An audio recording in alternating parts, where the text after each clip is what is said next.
മദിരാസി നമ്മുടെ AR മുരുകദാസിന്റെ സിനിമയാണ്. And ഈ സിനിമ കണ്ട ഒരാൾക്ക് പോലും ഇത് AR മുരുകദാസിന്റെ സിനിമയാണെന്നുള്ള കാര്യത്തിൽ ഒരു സംശയം ഉണ്ടാവില്ല. കാരണം ഈ പടം ബേസിക് ആയിട്ട് പറഞ്ഞ ഒരു AR മുരുകദാസ് മാഷപ്പാണ്. അഥവാ നമ്മൾ ഇതിനു മുന്നേ കണ്ട AR മുരുകദാസ് സിനിമകളുടെ കുറച്ച് പരിപാടികളൊക്കെ കൂട്ടിച്ചേർത്തി ഉണ്ടാക്കിയ ഒരു സിനിമയാണ്. അത്രേ ഉള്ളൂ മദിരാസി. ആൻഡ് അത് എങ്ങനെയുണ്ട് എന്ന് ചോദിച്ചാൽ സത്യം പറയാലോ കുഴപ്പമില്ല, കണ്ടുകൊണ്ടിരിക്കാം.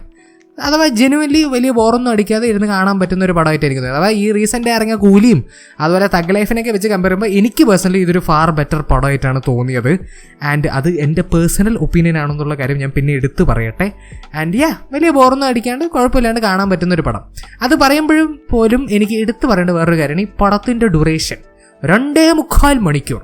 ഞാനൊരു കാര്യം പറയട്ടെ അണ്ണാ, ഈ കാലഘട്ടത്തിൽ ഈ ഒരു കണ്ടന്റ് വെച്ച് സത്യം പറഞ്ഞാൽ 2.25 മണിക്കൂറിൻ്റെ ഒരു പടം ആവശ്യമുള്ളൂ. ഓക്കെ ശരി, ഇതൊരു കമേഴ്ഷ്യൽ എൻ്റർടൈനർ പടമാണ്, അതുകൊണ്ട് അതിൻ്റേതായുള്ള കുറച്ച് എലമെൻറ്റ്സ് ഒക്കെ കുത്തിക്കയറ്റി നിറച്ച് ഒരു 2.5 മണിക്കൂർ വരെ കൊണ്ടുപോയി എന്ന് പറഞ്ഞാൽ പോലും വലിയ കാര്യമില്ല. പക്ഷേ 2.25 മണിക്കൂർ അത് കുറച്ച് ഓവറായിട്ട് തന്നെ എനിക്ക് പേഴ്സണലി തോന്നിയത്. അഥവാ ഒരു പരിധി എത്തിയപ്പോൾ ഞാൻ തന്നെ വിചാരിക്കും ഇതൊരു 10-15 മിനിറ്റ് മുന്നേ തീരേണ്ട ഒരു സിനിമയല്ലേ എന്നുള്ളൊരു ചോദ്യം എൻ്റെ മനസ്സിൽ വന്നു. അഗൈൻ ബോറടിച്ച് ചത്തു അങ്ങനെയൊന്നുമല്ല ഞാൻ പറയണത്, ഡെഫിനറ്റ്ലി. പക്ഷെ അവർ വലിച്ച് നീട്ടുണ്ട്. കുറേ ആവശ്യമില്ലാത്ത പാട്ടുകളും ആവശ്യമില്ലാത്ത സീനും പരിപാടികളൊക്കെ കുത്തി നിറച്ച് ഈ പടത്തിൽ വെച്ചിട്ടുണ്ട്. ഇനി പടത്തിൻ്റെ പെർഫോമൻസിൻ്റെ കാര്യത്തിലേക്കൊക്കെ വരികയാണെങ്കിൽ ആദ്യം തന്നെ ആസ് യൂഷ്വൽ ശിവകാർത്തികേയൻ അണ്ണൻ ആസ് യൂഷ്വൽ നല്ല പൊളിയായിട്ട് തന്നെ അഭിനയിച്ച് വെച്ചിട്ടുണ്ട്. തുടക്കത്തിൽ സത്യം പറഞ്ഞാൽ ഇതെന്താ അണ്ണൻ്റെ അഭിനയം ഇങ്ങനെ, ഇതെന്താ ഈ ക്യാരക്ടർ ഇങ്ങനെ എന്നുള്ള ചോദ്യങ്ങളൊക്കെ എൻ്റെ മനസ്സിലേക്ക് വന്നു. പിന്നെ അതിന് ശേഷം അവരൊരു ജസ്റ്റിഫിക്കേഷൻ പരിപാടിയൊക്കെ നടത്തുന്നുണ്ട്. അതിനുശേഷം ഒരുവിധം മനസ്സിലായി അണ്ണൻ നന്നായിട്ട് തന്നെ പെർഫോം ചെയ്ത് വെച്ചിട്ടുണ്ട്. പിന്നെ വിദ്യുത് ജാംവാൽ സത്യം പറയാലോ ഈ പടത്തിൻ്റെ ഒരു 80-90% ഈ പടത്തിൽ വിദ്യുത് ജാംവാലുള്ള കാര്യം തന്നെ നമ്മൾ മറന്നുപോകും. പക്ഷെ പിന്നെ ആ ഒരു 10-20% അത് പൊളിച്ചടിക്കുക. അഥവാ വിദ്യുത് ജാംവാലിൻ്റെ അണ്ണൻ്റെ എൻട്രിയിൽ ആൾക്കാർ തിയേറ്റർ കടന്ന് പൊട്ടിത്തെറിച്ചു, ആൾക്കാർ കടന്ന് അലറലോ, അതും നല്ലൊരു വരവേൽപ്പായിരുന്നു. പക്ഷെ അതിന് ശേഷം പിന്നെ അണ്ണൻ്റെ ക്യാരക്ടർ അങ്ങോട്ട് വലിയൊരു മെച്ചപ്പെട്ട ഒരു ക്യാരക്ടറായിരുന്നു തോന്നുന്നു. പക്ഷെ പിന്നെ സെക്കൻഡ് ഹാഫിൽ ഒരു സീനുണ്ട് മോനെ, ഈ പടത്തിലെ തന്നെ ദി ബെസ്റ്റ് സീൻ എന്ന് എനിക്ക് ഒരു ഇതുമില്ലാണ്ട് പറയാൻ പറ്റും. ആ ലെവല് പരിപാടി അത് കലക്കി. ആ ഒരൊറ്റ സീന് കാരണം എനിക്ക് ഈ പടത്തിൽ വിദ്യുത് ജാംവാലിൻ്റെ ക്യാരക്ടർ ഇഷ്ടമായി, ആ ഒരൊറ്റ സീൻ. ബട്ട് അതിനെ മാറ്റി നിർത്തി കഴിഞ്ഞാൽ സത്യം പറഞ്ഞാൽ വിദ്യുത് ജാംവാൽ പ്രത്യേകിച്ച് കാര്യമൊന്നുമില്ല പടത്തിൽ. അണ്ണൻ ആസ് യൂഷ്വൽ സത്യം പറയില്ല, അണ്ണനെ കൊണ്ട് ജിംനാസ്റ്റിക് പരിപാടി ചെയ്യാൻ വേണ്ടിയിട്ടാണ് ഡയറക്ടർ ഈ സിനിമയിലേക്ക് കൊണ്ടുവന്നിരിക്കുന്നത്. പക്ഷേ അത് അണ്ണൻ നന്നായിട്ട് തന്നെ ചെയ്ത് വെച്ചിട്ടുണ്ട് എന്നുള്ളത് തന്നെയാണ് കാര്യം. പിന്നെ നമ്മുടെ ഷബീർ കളരക്കൽ അഥവാ നമ്മുടെ സർപ്പട്ട പരമ്പരയിലെ ഡാൻസിങ് റോസ് എന്ന് പറഞ്ഞിട്ടുള്ള ക്യാരക്ടർ പ്ലേ ചെയ്ത അണ്ണനും ഈ സിനിമയിൽ ഒരു പ്രധാന വില്ലൻ കഥാപാത്രമായിട്ട് തന്നെ വന്നിട്ടുണ്ട്. സത്യം പറയാലോ ഡാൻസിങ് റോസിൻ്റെ അതേ മാനർസും അതൊക്കെ തന്നെയാണ് ഈ പടത്തിലും പിടിച്ചിരിക്കുന്നത്. അതിൻ്റെ ഒരു വേണമെങ്കിൽ ഒരു ഗാങ്സ്റ്റർ എഡിഷൻ എന്ന് വേണമെങ്കിൽ പറയാം. പക്ഷേ സത്യം പറയാം അത് ആ ഒരു ക്യാരക്ടറിനോട് ഫിറ്റായി അണ്ണൻ നന്നായിട്ട് തന്നെ ചെയ്തു. എസ്പെഷ്യലി ഒരു മനായിക്കൽ ചിരി പരിപാടിയൊക്കെ ഉണ്ട്, അത് അണ്ണൻ്റെ ഒരു സൈക്കോട്ടിക് ചിരി, അതൊക്കെ നല്ല രസമുണ്ടായിരുന്നു. ആക്ച്വലി നന്നായിട്ട് തന്നെ ചെയ്ത ആള്. പിന്നെ ബിജു മേനോൻ ഈ പടത്തിൽ സത്യം പറയട്ടോ നല്ലൊരു റോൾ കിട്ടിയിട്ടുണ്ട്. അഥവാ ഞാൻ പ്രതീക്ഷേനെക്കാട്ടിലും കൂടുതൽ ഈ സിനിമയിൽ ബിജു മേനോൻ ഉണ്ടായിരുന്നു. അതൊരു വളരെ ഇമ്പോർട്ടൻ്റ് ആയിട്ടുള്ള ഒരു ക്യാരക്ടർ തന്നെ പ്ലേ ചെയ്യുന്നത്. അത് നല്ല വൃത്തിക്ക് തന്നെ ബിജു മേനോൻ ചെയ്തു വെച്ചിട്ടുണ്ട്. പിന്നെ നമ്മുടെ രുക്മിണി വസന്ത് കിട്ടിയ റോള് നല്ല കുഴപ്പമില്ലാണ്ട് തന്നെ ചെയ്തു. പക്ഷേ സത്യസന്ധമായിട്ട് ഒരു കാര്യം പറയല്ലോ, ചില ഭാഗങ്ങളിലൊക്കെ എനിക്ക് നമ്മുടെ ബ്രഹ്മാസ്ത്രയിലെ ആലിയ ഭട്ടിൻ്റെ ക്യാരക്ടർ ഓർമ്മ വന്നു.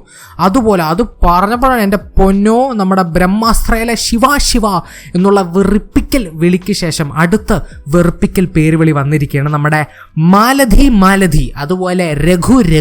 എൻ്റെ പൊന്നാളിയെ ഈ പടത്തിൻ്റെ സെക്കൻഡ് ഹാഫിൽ ഈ പേര് എത്ര വട്ടമാണ് ഞാൻ കേട്ടതെന്ന് എനിക്കെന്നെ അറിയില്ല. ഒരു വട്ടവും കൂടി കേട്ടതാണെങ്കിൽ ഞാൻ എന്ത് ചെയ്യുന്നു എനിക്കെന്നെ അറിയില്ലായിരുന്നു. അമ്മാതിരി വെറുപ്പിക്കൽ പേരുവിളിയായിരുന്നു ഈ സിനിമയുടെ സെക്കൻഡ് ഹാഫിൽ. അതുപോലെ തന്നെ ഞാൻ ഈ തമിഴ് ഡയറക്ടേഴ്സിൻ്റെ അടുത്ത് എനിക്കൊരു കാര്യം ചോദിക്കാനുണ്ട്, നിങ്ങൾക്ക് ഈ പാസം വിട്ട് ഒരു കളിയില്ല അല്ലേ? ഈ പടത്തിൽ നമുക്ക് അഗൈൻ അടുത്തൊരു ടൈപ്പ് ഓഫ് പാസമാണ് കാണാൻ പറ്റും, നമ്മുടെ ഗേൾ ഫ്രണ്ട് പാസം. എൻ്റെ പൊന്നോ, അത് ഫസ്റ്റ് ഹാഫിൽ പിന്നെ അവർ നീറ്റായിട്ട് തന്നെ ചെയ്തു വെച്ചു എന്ന് പറയാം. അഥവാ അങ്ങനെ വെറുപ്പിക്കലൊന്നും എനിക്ക് ഫീൽ ചെയ്തില്ല.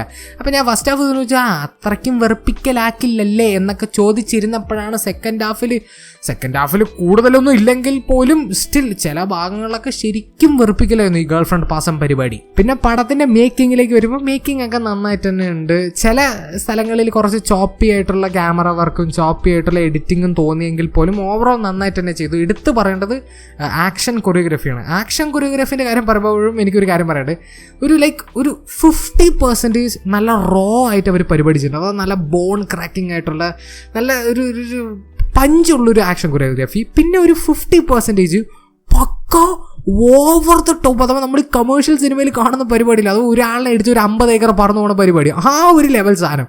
അത് രണ്ടെണ്ണത്തിൻ്റെ ഒരു ബ്ലെൻഡാണ്. അതെനിക്ക് അത്രയ്ക്കും നന്നായി വർക്കായെന്ന് ചോദിച്ചാൽ എനിക്ക് കുറച്ച് സംശയമുണ്ട്. കാരണം നല്ല രസമായിട്ടൊരു സീൻ നമ്മളിങ്ങനെ കണ്ടുകൊണ്ടിരിക്കും, നല്ല റോ ആയിട്ടുള്ളൊരു ഫൈറ്റ് സീൻ. സഡനായിട്ട് നമ്മുടെ ക്യാരക്ടർ നമ്മൾ വല്ല ബാലയ്യ പടത്തിൽ കാണുന്ന പരിപാടി പോലെ വല്ലതും ചെയ്യും. അത് കാണുമ്പോൾ ഇതെന്തെന്തരയുടെ ഇങ്ങനത്തെ ഒരു ചോദ്യം നമ്മുടെ മനസ്സിൽ വരും. പിന്നെ അതുപോലെ ഓഡിയോ ഡിപ്പാർട്ട്മെൻറ്റ് കാര്യം എടുത്തു പറയണം. ഓഡിയോ ഡിപ്പാർട്ട്മെൻറ്റ് വേറെ ലെവൽ വർക്ക്. അഥവാ ഈ ബോൺസ് ഒക്കെ ക്രാക്ക് ചെയ്യണ സൗണ്ട്, അതുപോലെ ഈ ഗൺ ഷോട്ടിൻ്റെ സൗണ്ട്, അതൊക്കെ നല്ല എഫക്റ്റോടെ തന്നെ ഈ പടത്തിൽ ഫീൽ ചെയ്തു. അത് എടുത്തു പറയണം ഓഡിയോ ഡിപ്പാർട്ട്മെൻറ്റ്. പിന്നെ ഓഡിയോ പറയുമ്പോൾ പറയേണ്ട ആവശ്യമില്ല, എന്നാലും പറയണം. മ്യൂസിക് നമ്മുടെ അനിരുദ്ധാണ് ചെയ്തിരിക്കുന്നത്. കൂടുതലൊന്നും പറയേണ്ട ആവശ്യമില്ല. അണ്ണൻ്റെ അടുത്ത് പോയി ചോദിച്ചു, അണ്ണ മ്യൂസിക് ഇത്താ. അപ്പം അണ്ണൻ മ്യൂസിക് പടച്ചു വെച്ചു. ഒന്നും പറയില്ല, വേറെ ലെവൽ വർക്ക്. ഇറ്റ്സ് അനിരുദ്ധ് മാൻ. എന്താ പറയാ, ഞാൻ കൂടുതലൊന്നും പറയാനില്ല. ആൻഡ് വളരെ ജെനുവിനായിട്ടൊരു കാര്യം പറയില്ല, ഈ പടത്തിൽ കുറെ കിടിലൻ എലമെൻസ് ഉണ്ട്. അതോ കുറെ കിടിലൻ സീനുകൾ, കുറെ കിടിലൻ മൊമെൻറ്റ്സ്, അഥവാ തിയേറ്ററിൽ നല്ല ഓളം സൃഷ്ടിച്ച കുറേ സീനും മൊമെൻറ്റ്സ് ഈ പടത്തിലുണ്ട്. അതുപോലെ കുറേ ഇൻട്രസ്റ്റിംഗ് ആയിട്ടുള്ള ടോപ്പിക്സും കോൺസെപ്റ്റ്സും അവർ ഈ സിനിമയിൽ സംസാരിക്കുന്നുണ്ട്. അതിനൊക്കെ നല്ല രീതിയിൽ തന്നെ അവർ ഹാൻഡിൽ ചെയ്ത് വെച്ചിട്ടുമുണ്ട്. പക്ഷേ ഇതൊക്കെ പറയുമ്പോൾ പോലും ഈ പടത്തിൽ കുറേ കാര്യങ്ങൾ കണ്ടിട്ട് ഇതെന്താ ഇങ്ങനെ, അതെന്താ അങ്ങനെ എന്നുള്ള ചോദ്യങ്ങളൊക്കെ എൻ്റെ മനസ്സിൽ വന്നു. കാരണം അത്രയ്ക്കും കൺവിൻസിങ് അല്ലാത്ത കുറേ പരിപാടികൾ ഈ സിനിമയിൽ ചെയ്തിട്ടുണ്ട്. എനിക്കറിയാം ഇതൊരു കമേഴ്ഷ്യൽ പടമാണ്, ഇതൊരു മാസ് പടമാണ്. ഈ സിനിമ നമ്മൾ കാണാൻ പോകുമ്പോൾ നമ്മുടെ ബ്രെയിൻ എടുത്ത് തിയേറ്ററിൻ്റെ അടുത്തുള്ള വേസ്റ്റ് ഡസ്റ്റ്ബിനിൽ ഇടണം. ഇതൊക്കെ എനിക്കറിയാം.